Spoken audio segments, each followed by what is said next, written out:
Bonjour à toutes et à tous, bienvenue pour cette vidéo FAQ des 12 ans de la chaîne principale. Et oui, nous sommes sur la chaîne Bazar parce que je vous expliquerai tout à l'heure dans les questions, parce qu'il y a des questions qui concernent ça.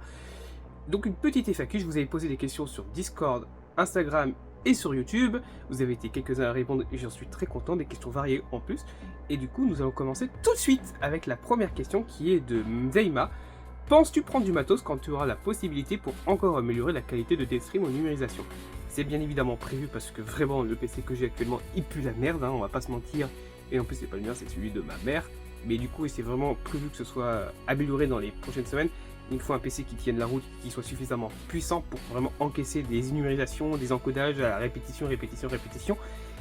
Et en plus que je puisse faire autre chose à côté parce que en temps actuel, même transférer juste des vidéos, c'est quand même beaucoup plus lent, beaucoup plus compliqué que d'habitude. Sinon c'est extrêmement compliqué de justement poster des archives, parce qu'en fait je transfère les archives du PC sur mon téléphone, hein, c'est comme ça que je les poste, hein, ça fait, j'ai toujours fait que ça comme ça, donc voilà, c'est extrêmement compliqué.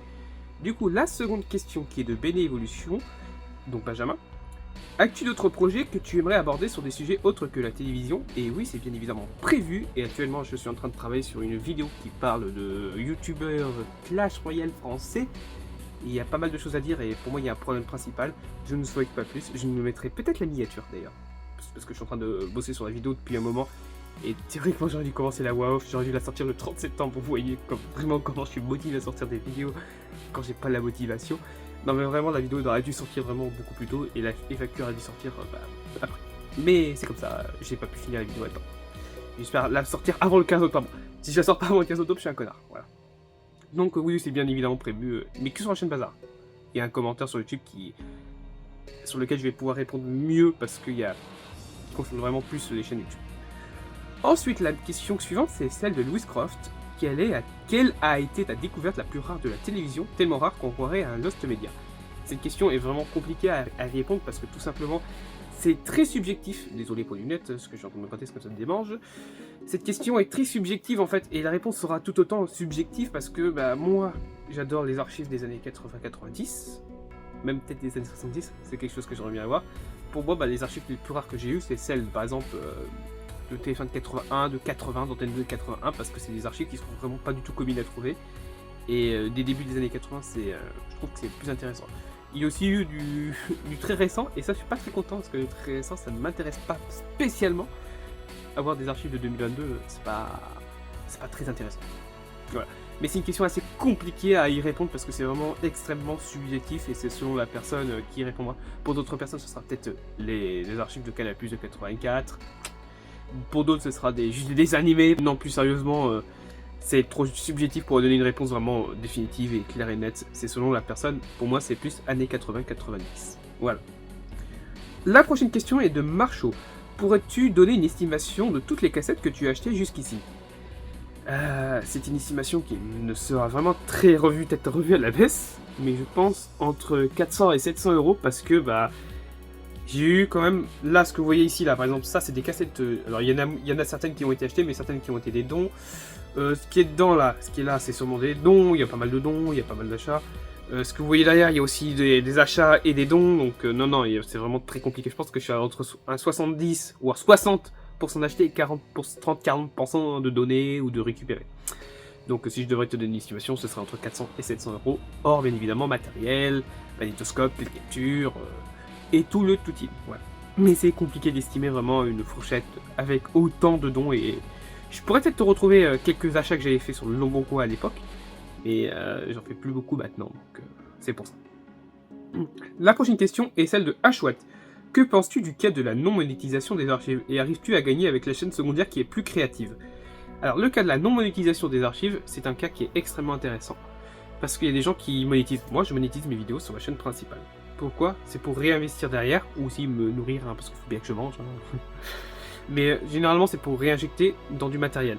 Pour le moment c'est un peu délicat, parce que je vais vous montrer de toute façon ce que je gagne, je n'ai rien à cacher.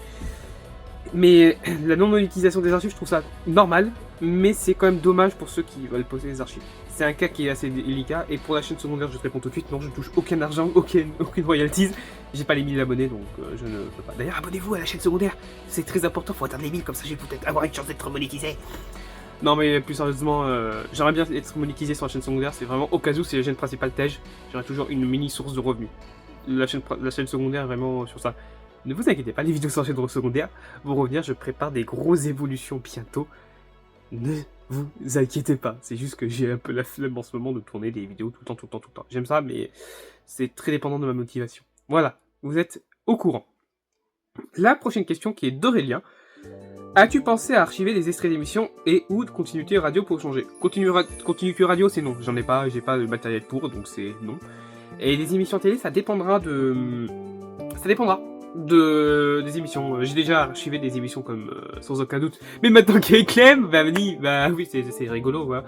Mais généralement, les émissions et jeux télé, j'évite un peu parce que tout ce qui est jeux télé, tout ce qui est émissions télévision, est plus susceptible d'être claim que les continuités classiques, donc ce qu'il y a journal, météo, publicité, bande-annonce, Coming Next, interprogramme. Tout ça, c'est beaucoup moins facile, c'est beaucoup moins susceptible à être claim, bien que les météos sur téléphone soient claim à partir de 2009, mais c'est un autre détail. Mais voilà, non, je suis pas très fan de poster des émissions complètes. Après, ça reste mon point de vue, il y en a qui le font, c'est bien le risque et péril. Je pourrais le faire éventuellement, mais sur une chaîne qui est complètement prévue pour vraiment une chaîne sur un autre compte, vraiment un autre mail. Cette chaîne-là est vouée à vraiment se faire défoncer la gueule, mais pour le moment, je préfère encore garder ma chaîne principale, qui est une source de revenus, comme j'avais dit il y a quelques minutes. Je préfère encore garder une source de revenus sûre, en étant beaucoup plus prudent, que vouloir faire des vues de fou, de spectaculaires, en mode « Oh, j'ai fait 30 000 vues avec des vidéos d'archives et tout ». Non, c'est hors de question. Je préfère rester dans la modération, comme ça je garde ma chaîne et j'évite d'avoir des soucis ultérieurs. Mais si je peux le faire, je pourrais le faire sur une chaîne ultérieure, dépendant de ma connexion. La prochaine question est de l'ami Rétrolé, donc Rétro, hein, salut beau gosse.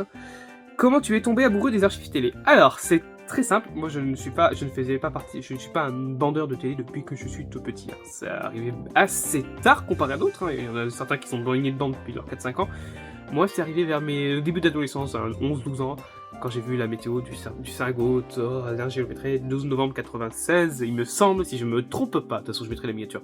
Cette météo-là, et vraiment cette cette vidéo m'a changé ma perception que j'avais des archives. Et aussi parce que je me souvenais dans ma tête d'une musique de La Cible. Alors, vraiment, je l'ai gardé au moins pendant 7-8 ans en tête, cette mélodie, et quand j'ai retrouvé le jeu, ça m'a aussi dit il faut que je consulte des archives parce que ce serait quelque chose qui serait très bien.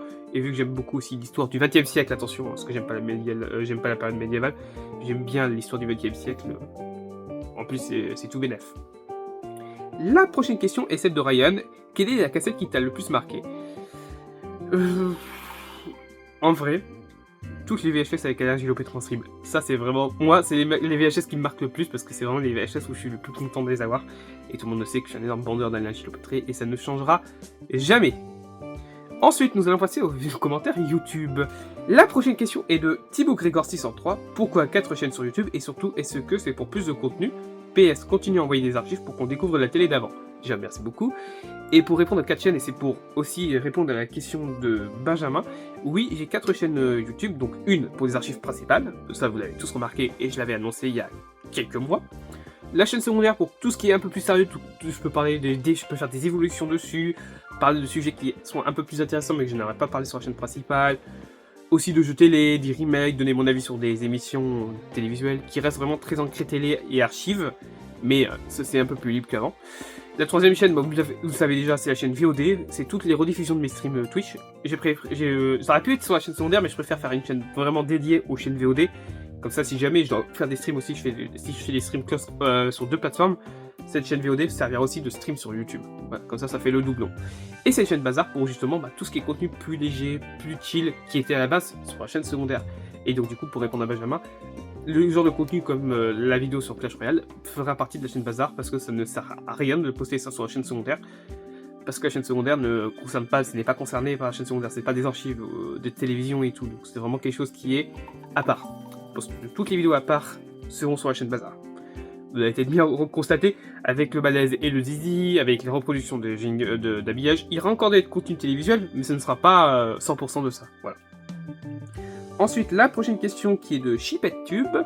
Quel habillage aimes-tu le plus? TF1 95-99, il n'y a aucun débat, tout le monde le sait, j'adore ces jingle pubs, c'est vraiment les meilleurs jingle pubs du monde. Sinon, je peux citer des habillages qui sont dans mon top 3, l'habillage TF1 88-89 avec la pyramide, je le trouve magnifique. Et même si ça fait un peu quiche pour certains, mais je trouve ça toujours très réussi pour 88. On rappelle qu'on est en 88, hein. Il y a des habillages en 3D aujourd'hui qui sont tout moches, hein. On va pas taper dessus, mais on peut taper aussi sur W9, 2005, 2018, on peut taper sur TF1 99, 2006 qui n'ont pas une très belle 3D, hein. Ça pique beaucoup. Et mon top 3, c'est de France 3 2003 à 2008, parce que c'est vraiment un habillage qui est très joli, très calme, et voilà.